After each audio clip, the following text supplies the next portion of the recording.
여름의 한가운데에 서 있는 듯합니다. 많이들 또 때에 따라서 안식이 필요하고 쉼이 필요한 계절인데, 이 여름에 어디에 계시든 어디에 가시든 자연 만물 속에서 하나님이 주시는 참된 위로와 평안과 안식의 은총을 누리시기를 간절히 소망합니다. 또 한국 계절이 많이 바뀌는 게 느껴집니다. 장마가 아니라 우기라고 하는 표현이 맞을 정도로 비가 많이 오고 있는 계절인데, 특별히 안전하게 이동하시길 바라고, 또한 지금 여행 중에 계신 우리 성도님들의 안전을 위해서 또 같이 기도해 주시면 감사하겠습니다. 지난주에도 말씀 안내 인사드렸지만 여러분들의 기도로 연구 출장을 잘 다녀왔습니다. 다시 한번 감사의 인사를 드립니다.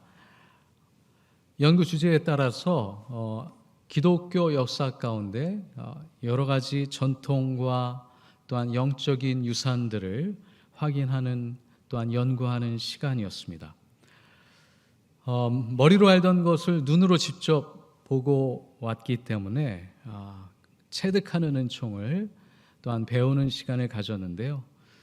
크게 두 가지 정도 사실로 인해서 상당히 큰 내적인 충격을 제 개인적으로 받았습니다. 첫 번째는 제가 수업 시간에도 늘 얘기하고 있지만, 우리가 살고 있는 이 근대 사회의 뿌리가 서양 문명이기 때문에 서양 문명을 알아야 됩니다. 근데 서양 문명에 두 가지 기둥이 있습니다. 서양 문명을 이루는 두 가지 기둥이 있습니다. 그 첫째는 로마 문명입니다. 제가 다녔던 독일과 스위스, 이탈리아 여러 지역을 가다 보니까 로마 문명의 흔적이 여전히 강렬하게 남아 있습니다. 그 두 번째 기둥은 무엇이냐면 기독교 문명입니다. 그렇습니다. 우리가 믿고 있는 이 기독교 문명이 서양 문명 2000년 역사에 가득 담겨져 있습니다. 그것을 제가 눈으로 보고 또 근 공간에 가 있으며 그 위대한 역사를 목격하고 와서 참 감사한 시간이었습니다. 근데 다른 한편으로 놀랐던 두 번째 이유는 무엇이냐면 이것과 깊이 연관되어 있습니다.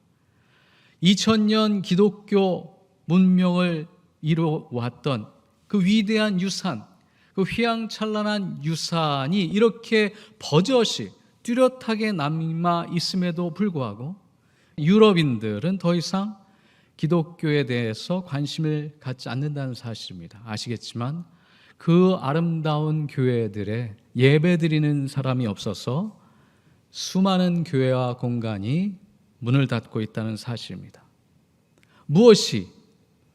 왜 유럽인들은 기독교를 외면하고 있는가? 그 정신적인, 시대적인, 심리적인 원인을 연구하고 있으며 다음 세대, 또한 우리 대학생들의 미래 사회를 위해서 준비하는데 중요한 자료를 찾고 있습니다. 오늘은 제가 방문했던 여러 도시 중에 한 곳을 여러분과 같이 나누고자 합니다. 스위스의 쥐리히라고 하는 도시가 있습니다. 잘 아시겠지만 제네바라고 하는 도시도 유명하고, 그런데 쥐리히는 기독교, 특별히 개신교 종교교회사에 상당히 중요한 장소입니다. 특별히 츠빙글리라고 하는 종교개혁가가 루터와 같은 동시대에 이 장소에서 목숨을 걸고 종교개혁을 했던 도시가 이 쥐리히라고 하는 도시입니다. 쥐리히 안에 호수와 호수 사이를 연결하는 강과 같은 물길이 있는데 그 바로 옆에 교회가 세워져 있습니다. 이게 이제 물의 교회라고 하는 것인데 바스 교회라고요. 츠빙글리가 처음으로 쥐리히를 방문해서 참여했던 교회입니다. 그리고 그 바로 뒤편에 조금 전에 보셨던 쥐리히 동상이 세워져 있습니다. 제가 사진을 좀 작게 찍어서 작게 보일 수 있는데 상당히 위험 있게 큰 사이즈로 쥐빙글리의 동상이 세워져 있습니다. 자세히 보시면 아시겠지만 양손에 하나씩 들고 있는데 하나는 성경이고 다른 하나는 검입니다. 놀랍죠? 그 당시 사제가 목사님이 검을 들고 있었다. 이것이 종교개혁사에 있어서 찌빙글리가 보여주는 아주 상징적인 의미입니다. 검이 무엇을 가지고 어떤 의미, 어떤 이미지가 떠올리십니까? 그의 인생을 보면 단호함이 이 검에 담겨져 있습니다. 또한 디모데 전서에 나와 있는 성경이 얘기하고 있는 우리의 영혼 골수를 쪼개는 말씀의 이미지가 검에 담겨져 있죠. 이렇듯 찌빙글리는 솔라 스크립투라, 종교개혁의 가장 중요한 구호 중에 하나였던 성경으로 돌아가자, 오직 성경이라고 하는 그 말씀에 기인해서 성경 탐구를 아주 깊게 들어가서 했습니다. 그리고 나서 최초로 그가 담임 목회를 했던 교회 사진이 그 다음 사진입니다. 그 교회 이름은 그로스뮌스터 교회인데요. 이 바스교회 바로 뒤편에 위치해 있더라고요. 쥐리히에서 첫 번째로 세워진 교회입니다. 8세기에 세워졌습니다. 788년인가요? 상당히 오래됐죠. 우리나라 통일신라 시대 때 세워졌던 교회이고, 또한 지금의 모습은 12세기에 1100년도에 현재 본당이 건축이 됐습니다. 그 다음이 이제 내부 사진인데, 내부 사진을 보면 강대상 앞에 이렇게 성례전이 드려질 수 있는 다음 조그만 강대상이 놓여져 있습니다.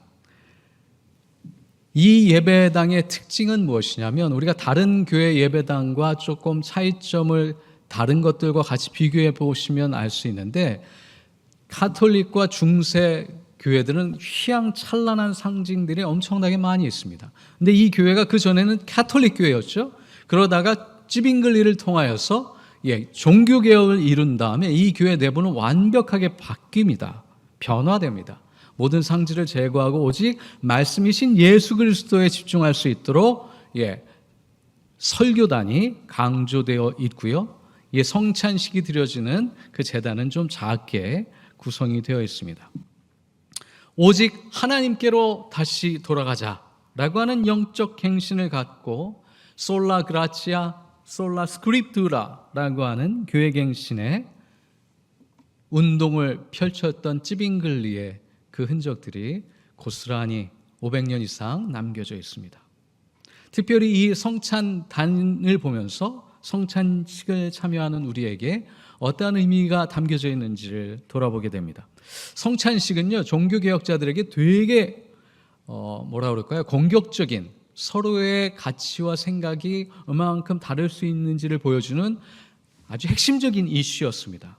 특별히 천주교에서 이 성찬식은 화채설을 주장합니다. 빵과 포도주가 그리스도의 몸과 피로 실제로 변한다는 믿음을 갖고 있죠. 그런데 찌빙글리는 이에 대해서 의구심을 갖습니다. 왜요? 성경에서 얘기하는 대로 성찬식을 믿어야 된다라고 했는데, 그가 주목했던 본문은 고린도전서 11장 23에서 26절입니다. 제가 성찬식 때 말씀 빵과 포도주를 들고 외우고 있는 그 구절이죠. 예수께서 잡히시던 날 밤 떡을 가지사 축사하시고 떼어 이르시되 이것은 너희를 위하는 내 몸이니 이것을 행하여 나를 기념하라. 이 기념하다라고 하는 표현은 정확하게 표현하자면 remembrance of me라고 하는 표현입니다. 나를 기억하라. 근데 기억한다는 건 어떤 의미가 담겨져 있습니까? 수많은 의미가 담겨져 있지만 기념하다 그 이상의 의미를 담고 있죠. 내 마음과 영혼 가운데 깊이 그분을 사모하고 기억하면 그분이 마치 살아있듯 내 마음에 오셔서 나와 소통하고 대화하시며 교제할 수 있다는 사실을 또한 담고 있습니다. 우리가 성찬식을 예배 가운데 시행한 지 이제 한 5개월 정도 됐습니다. 제가 온 이후로 시작했으니까요. 이 성찬식이 어떤 의미가 있는지를 여러분과 다시 한번 생각해 보면서 왜 성찬식이 회복되어야 되는지를 생각해 보면 좋겠습니다.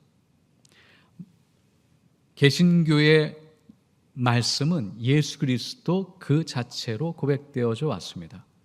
듣는 것으로, 듣고 믿으면 구원받는다라고 하는 아주 단순한 교리를 개신교는 종교개혁을 통해서 만들어냈죠.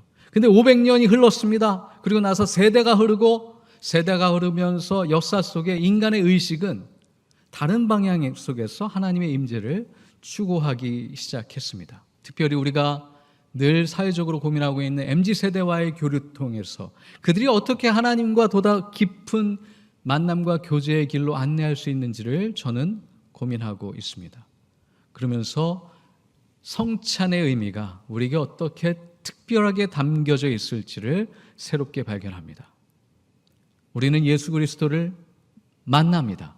무엇을 만나야 합니까? 이제는 들음에서, 이제는 먹음으로 내 미각과 촉각을 통하여서 예수 그리스도를 만날 수 있다는 사실을, 그 성찬을 통하여서 주신 하나님의 신비한 은총을 이 시대에 다시금 발견하게 되었습니다.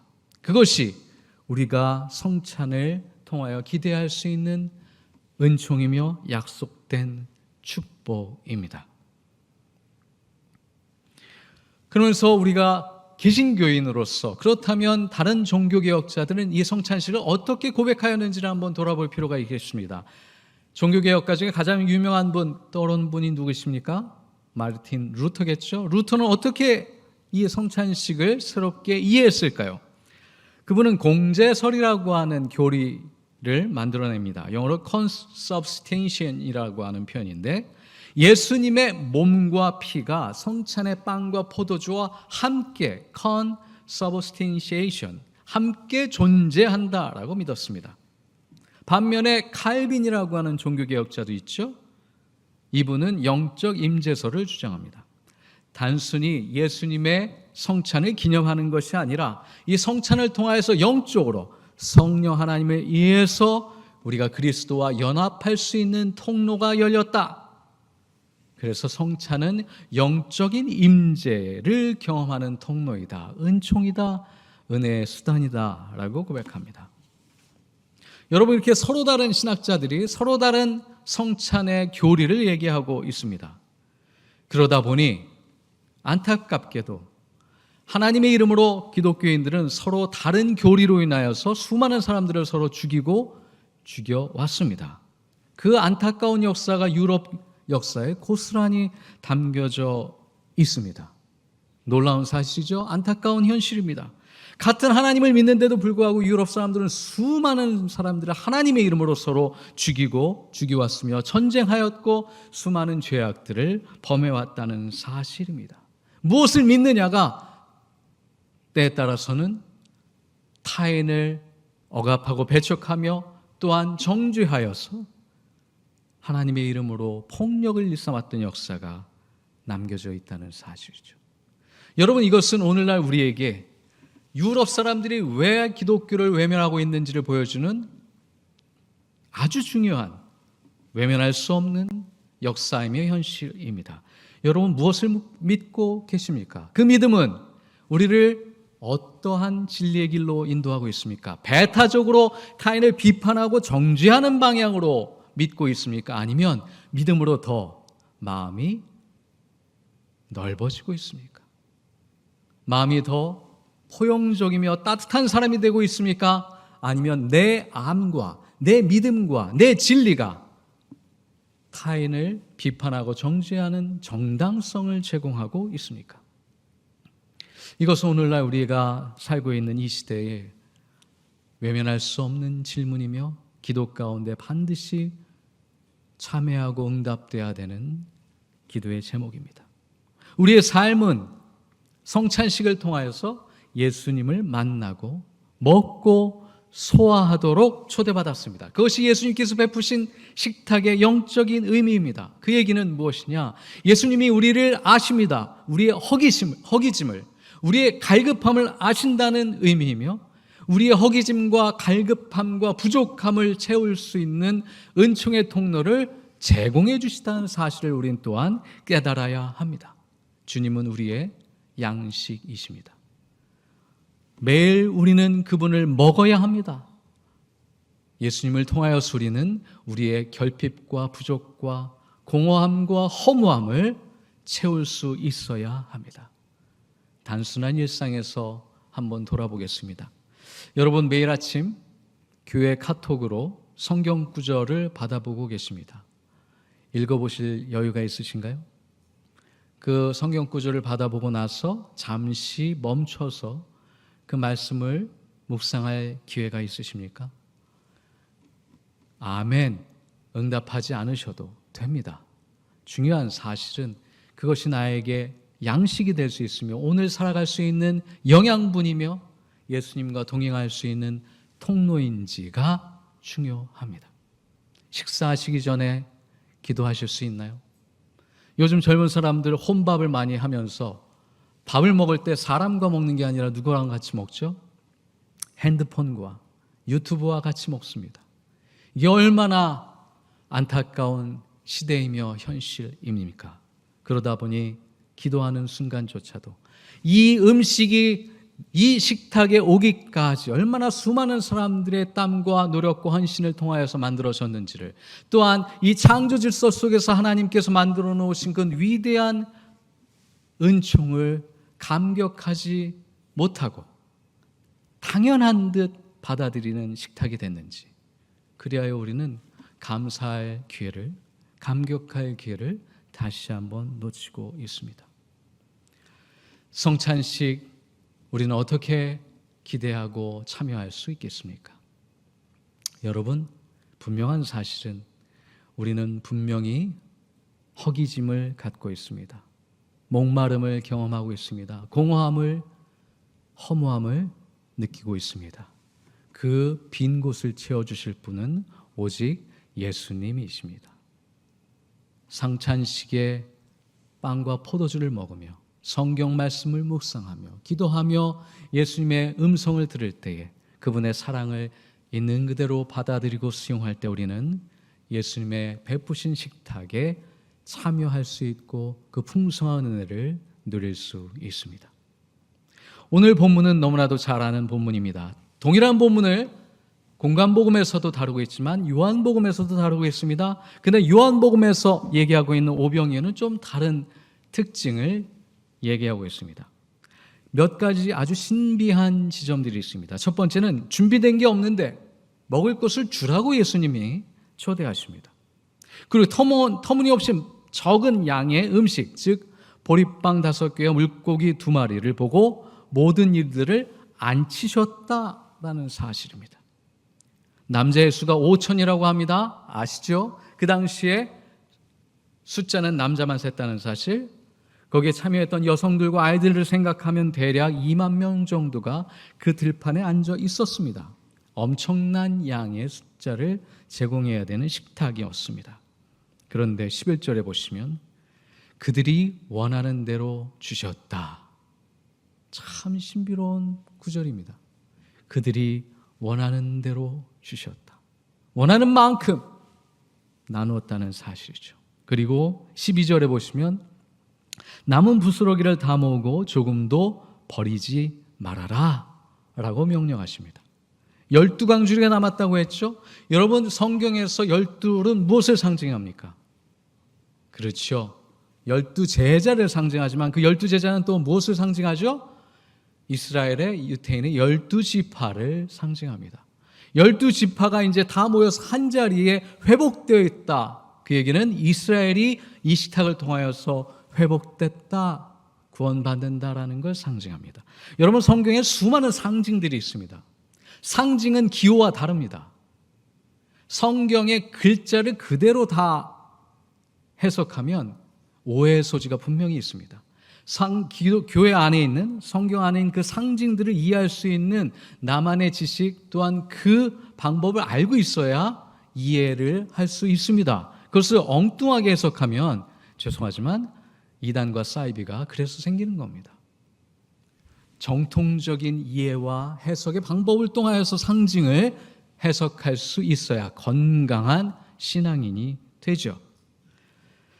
이 사건을 어떻게 우리는 받아들일 수 있겠습니까?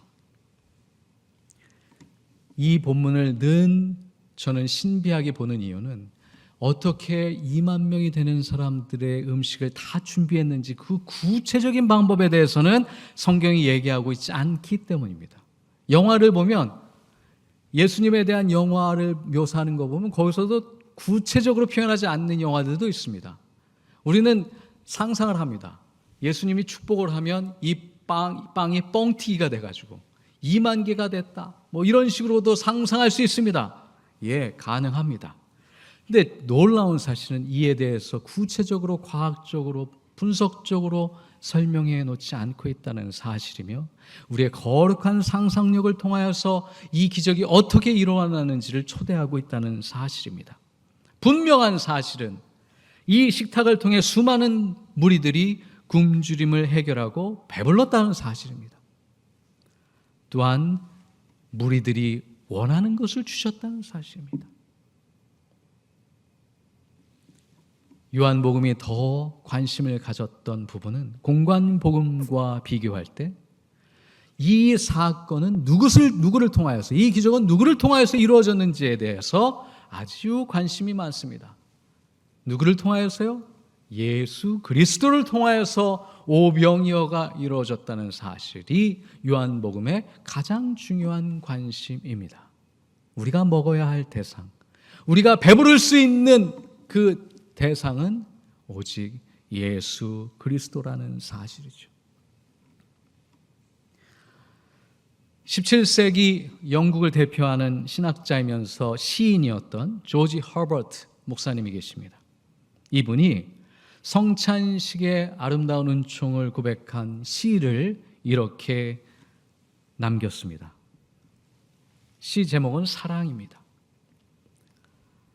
사랑은 말한다. 어서 오라고. 하지만 내 영혼은 더러움과 죄를 부끄러워하며 뒷걸음질친다.